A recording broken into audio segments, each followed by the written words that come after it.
Hello दोस्तों, welcome back to my channel. दोस्तों, इस वीडियो में हम लोग देखेंगे सीडीपी का एक प्रीवियस ईयर क्वेश्चंस जो कि हुआ था 20 दिसंबर 2021 में। ठीक है, तो क्वेश्चन काफ़ी इंपॉर्टेंट है। हम लोग डायरेक्ट आंसर को देखेंगे और जो भी इसका एक्सप्लेनेशन है उसको देखेंगे। ठीक है, ऑप्शन हम लोग नहीं पढ़ेंगे। ठीक, तो चलिए स्टार्ट करते हैं क्योंकि कल से एग्ज़ाम स्टार्ट हो जाएगा।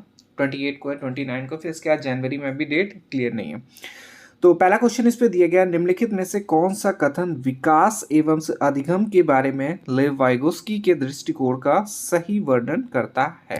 ठीक है, तो इसका ऑप्शन हो जाएगा सी ऑप्शन, सीखना अक्सर विकास के अग्रिम होता है। एक्सप्लेनेशन दिया गया है इस पे, सीखना अक्सर विकास के अग्रिम होता है। यह कथन विकास एवं अधिगम के बारे में लेव वाइगोस्की के दृष्टिकोण का सही वर्णन करता है। वाइगोस्की के अनुसार अधिगम जो सीखना है और विकास का पारस्परिक प्रक्रिया में बालक की सक्रिय भागीदारी होती है, जिसमें भाषा का संज्ञांश पर सीधा प्रभाव होता है। अधिगम और विकास अंतर संबंधी प्रक्रियाएं हैं जो छात्र के विकास के पहले छात्र के जीवन के पहले दिन से प्रारंभ हो जाती है। जैसे बच्चा पैदा होता है उसी से ही उसकी प्रारंभ हो जाती है।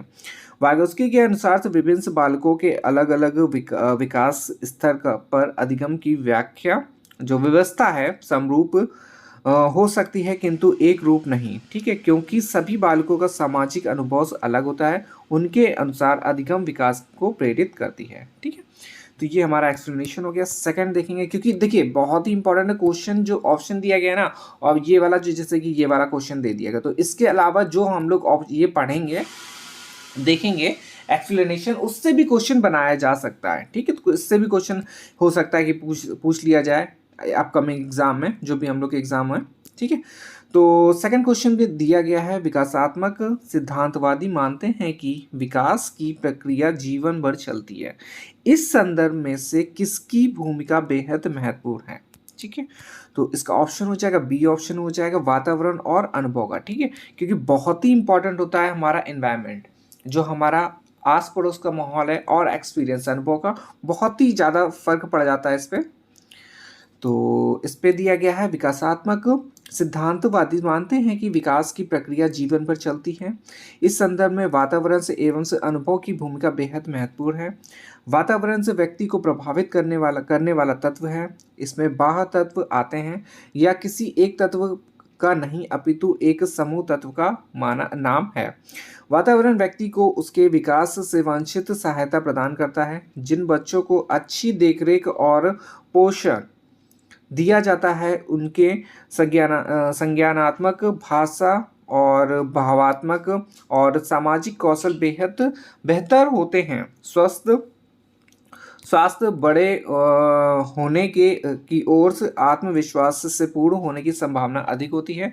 व्यक्ति के हित के लिए यह सभी चीज़ें जरूरी हैं, क्योंकि प्रारंभिक बचपन के अनुभव ही हमारे भविष्य को बनाते हैं। ठीक है, अब ये आप लोग अपने वातावरण से मतलब कि आस पड़ोस के से जान सकते हैं कि अगर आपका आस पड़ोस अच्छा है तो आपको अच्छी बातें सिखाएगा। ठीक है, जो जीवन के लिए काफ़ी इंपॉर्टेंट है। ठीक है, फिर इसके बाद क्वेश्चन दिया गया, विकासात्मक प्रक्रिया में अशांति के क्या मायने हैं। ठीक है, और इसका आंसर हो जाएगा ए ऑप्शन हो जाएगा, विकास की प्रक्रिया के दौरान उभरने वाले नए तरीके जो संसार को समझने में मदद करते हैं। ठीक है, तो इसका याद रखिएगा। फिर इसके बाद इस पे दिया गया है, विकासात्मक प्रक्रिया में डिसकॉन्टिन्यूटी के मायने यह है कि ये विकास की प्रक्रिया के दौरान से उभरने वाले नए तरीके हैं जो संसार को समझने में मदद करते हैं। इससे विकास की प्रक्रिया को विविध प्रकार से समझा जा सकता है। अशांति के द्वारा नए नए प्रकार के तरीकों से परिचय होता है, जिससे विकास की प्रक्रिया समझकर सतत रूप से अग्रसर किया जा सकता है। सतत विकास का विकास है जो भविष्य की पीढ़ियों की अपनी जरूरतों को पूरा करने की क्षमता से समझौते किए बिना वर्तमान की जरूरतों को पूरा करते हैं। ठीक है, तो ये देखिए काफ़ी इंपॉर्टेंट पॉइंट्स हैं ये जितने भी हैं। क्वेश्चन नंबर 4 देखेंगे, पालन पोषण की प्राधिकारिक शैली किस पर आधारित है। ठीक है, जो पालन पोषण है उसकी प्राधिकारिक शैली किस पर आधारित है, तो इसका आंसर हो जाएगा ए डी ऑप्शन हो जाएगा, जब संभव हो तब बच्चे के साथ साझेदारी में निर्णय लेना। ठीक है, और इसका जो एक्सप्लेनेशन है वो देखते हैं। पालन पोषण की प्राधिकारिक शैली जब संभव हो तब बच्चे के साथ साझेदारी में निर्णय लेने पर आधारित है। बच्चे का पालन पोषण बचपन से वयस्कता तक बच्चे के शारीरिक, भावात्मक, सामाजिक और बौद्धिक विकास को बढ़ावा देते हैं और उनका समर्थन करते हैं। पालन पोषण एक बच्चे को पालने की पेचीदगियों को संदर्भित करता है, न कि केवल एक जैविक संबंध के लिए। पालन पोषण के दौरान से बच्चों के साथ साझेदारी करने से उनका विकास सकारात्मक रूप से संपन्न होता है। इसमें बच्चों के पक्ष को सुनना, बच्चों के बारे में खुद निर्णय लेना और एवं से बच्चे से विवेकपूर्ण मांग करने पर बल दिया जाता है। ठीक है, तो ये पालन पोषण के बारे में पूरी डिटेल दी गई है। फिर इसके बाद ये वाला काफी इंपॉर्टेंट क्वेश्चन है। इस पे दिया गया जीन पियाजे के अनुसार विकासात्मक बदलाव की प्रक्रिया निम्न में से किन विशिष्ट संज्ञानात्मक प्रकारों द्वारा घटित होती है? तो इसका आंसर क्या हो जाएगा? बी ऑप्शन हो जाएगा, समावेशन एवं समायोजन। ठीक है, इस पे दिया गया है जीन पियाजे के अनुसार विकासात्मक बदलाव की प्रक्रिया समावेशन और समायोजन की विशिष्ट संज्ञानात्मक प्रकारों द्वारा घटित होती है। समावेशन से तात्पर्य नवीन अनुभवों को पूर्ववर्ती विद्यमान से बौद्धिक संरचनाओं में यथावत व्यवस्थित करने से है, जबकि समायोजन से तात्पर्य है नवीन अनुभवों की दृष्टि से पूर्ववर्ती बौद्धिक संरचनाओं में सुधार करने की है। ठीक है, विस्तार करने या परिवर्तन करने से है, या विद्यमान से बौद्धिक संरचनाओं को परिवर्तित करने की प्रक्रिया है, जिससे नवीन अनुभवों अथवा ज्ञान को उचित ढंग से व्यवस्थित किया जा सके। ठीक है, तो ये हो गया हमारा जीन पियाजे के पॉइंट्स कुछ। और एक और इम्पॉर्टेंट क्वेश्चन है, इस पे दिया गया एक 5 साल की बच्ची को उसकी शिक्षिका ने 5 छोटे पत्थर दिए। बच्ची ने उन पत्थरों को अलग अलग प्रकार से लगाया, एक छोटी लाइन, एक बड़ी लाइन एवं एक वर्त में। फिर उन पत्थरों को बार बार गिना। जीन पियाजे के अनुसार यह बच्ची निम्न में किस संज्ञानात्मक स्कीमा को ग्रहण करने की कोशिश कर रही? तो इसका आंसर हो जाएगा कंजर्वेशन ऑफ नंबर, संख्या का संरक्षण। ठीक है, और इस पे दिया गया है, अब ये यहाँ तक की तो ठीक है। गिनने वाला याद रखिएगा, तो इसको हम लोग नहीं देख रहे हैं। गिनने वाला याद है, गिनने से क्या हो जाएगा? कंजर्वेशन ऑफ नंबर हो जाएगा, संख्या का संरक्षण। ठीक है, तो वही दिया गया है इस पे भी। और 7th में दिया गया है, लेव वाइगोस्की के अनुसार संज्ञानात्मक विकास के लिए निम्न में किसकी मध्यस्थता आवश्यक है?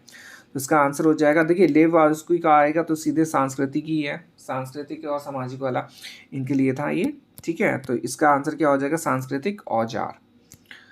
तो इन्होंने क्या बोला था कि सांस्कृतिक औजार की मध्यस्थता आवश्यक है। वाइगोस्की के अनुसार छात्रों को अधिगम करवाने तथा उनका विकास करने हेतु उचित मार्गदर्शन या दिशा निर्देश की आवश्यकता होती है, और छात्रों को यह निर्देशन एवं मार्गदर्शन समाज और संस्कृति से प्राप्त होता है। इन्होंने संज्ञानात्मक विकास के लिए सामाजिक और सांस्कृतिक सिद्धांतों को आधार माना है। ठीक है, बहुत ही इंपॉर्टेंट क्वेश्चन है और इसी से ही क्वेश्चन पूछा जाता है। ठीक है, लेव वाइगोस्की। ठीक है, लेव वाइगोस्की याद रखिएगा, सामाजिक और सांस्कृतिक सिद्धांत याद रखिएगा। फिर इसके बाद क्या है, इनके अनुसार बालक समाज और संस्कृति में रहकर अनुकरण या नकल के द्वारा सीखता है, और बालक समाज के साथ अंतःक्रिया करके अपना विकास करता है। अतः इन्होंने बालक के संज्ञानात्मक विकास में सामाजिक अंतःक्रिया, भाषा एवं संस्कृति को महत्वपूर्ण स्थान दिया है। ठीक है, तो लेव वाइगोस्की, तो इनको क्या करोगे? सामाजिक और सांस्कृतिक सिद्धांत के आधार माना इन्होंने। फिर इसके बाद दिया गया है, लेव वाइगोस्की के अनुसार समीपस्थ विकास के क्षेत्र को किस प्रकार बढ़ावा दिया जा सकता है? तो इसका आंसर क्या हो जाएगा? सहयोगात्मक संवाद से। ठीक है, और इनके अनुसार क्या है के द्वारा बढ़ावा दिया जा सकता है। वाइगोस्की के समीपस्थ विकास के क्षेत्र में के अनुसार से व्यक्ति को इस स्तर में सीखने के लिए अन्य व्यक्ति की सहायता की आवश्यकता होती है, अर्थात इनमें अन्य ज्ञानवान व्यक्ति के अभाव में इसका विकास संभव नहीं हो पाता है। विकास के इस क्षेत्र में व्यक्ति को उचित दिशा निर्देश की आवश्यकता होती है और इसी की सहायता से व्यक्ति अपने आगे लक्ष्य को प्राप्त करने में सक्षम हो पाता है। इस संप्रत्यय के अनुसार से इस स्तर में व्यक्ति अपने मित्र या फिर अपने किसी परिजन के माध्यम से अपनी समस्याओं का समाधान प्राप्त करता है। ठीक है, फिर इसके बाद हम लोग देखेंगे क्वेश्चन नंबर 9 और इस पे दिया गया है लॉरेंस कोहलबर्ग द्वारा सुझाई पश्चिम परंपरागत नैतिकता के अंतर्गत स्तर 5 की नैतिकता क्या अंकित करती है। तो इस पे आंसर हो जाएगा सी ऑप्शन से, ऐसे नैतिक नियमों को प्रतिपादित करना जो आचार संहिता के परे हो। ठीक है, और इसका जो पॉइंट दिया गया है वो है अंकित लॉरेंस कोहलबर्ग द्वारा सुझाई पश्चिम परंपरागत नैतिकता पोस्ट कन्वेंशनल मोरालिटी के अंतर्गत स्तर 5 की नैतिकता यह अंकित करती है कि ऐसे नैतिक नियमों को प्रतिपादित करना जो आचार संहिता से परे हो। इसके अंतर्गत उचित कार्यों को आलोचनात्मक ढंग से परख कर समस्त समुदाय के द्वारा स्वीकृत किए गए सामान्य व्यक्तिगत अधिकारों एवं मापदंडों के रूप में परिभाषित करने की प्रवृत्ति आ जाती है। व्यक्तिगत मूल्यों तथा विचारों के सापेक्षवाद के प्रति जागरूकता के फलस्वरूप आम सहमति पर पहुंचने के लिए कार्यबद्ध नियमों पर बल दिए जाने लगता है। ठीक है, तो ये याद रखिएगा लॉरेंस कोहलबर्ग और पश्चिम परंपरागत नैतिकता।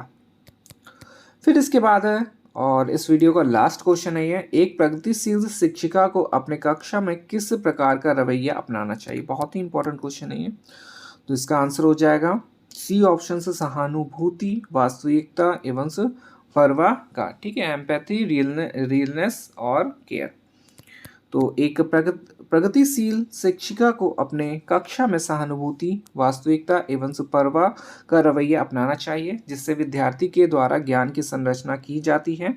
एक प्रगतिशील शिक्षिका एक प्रभावी शिक्षिका तब होती है जब वह छात्रों को अपने परियोजनाओं को शुरू करने, योजना बनाने एवं स्वयं उनका वहन करने के लिए उन्हें प्रोत्साहित करने में सक्षम होती है। वह छात्रों को न केवल से पाठ के संदर्भ में बल्कि समूह के रूप में समस्याओं को हल करने के लिए प्रोत्साहित करती है। ज्ञान का निर्माण पर्यावरण के व्यक्तिगत अनुभवों और परिकल्पनाओं के आधार पर किया जाता है।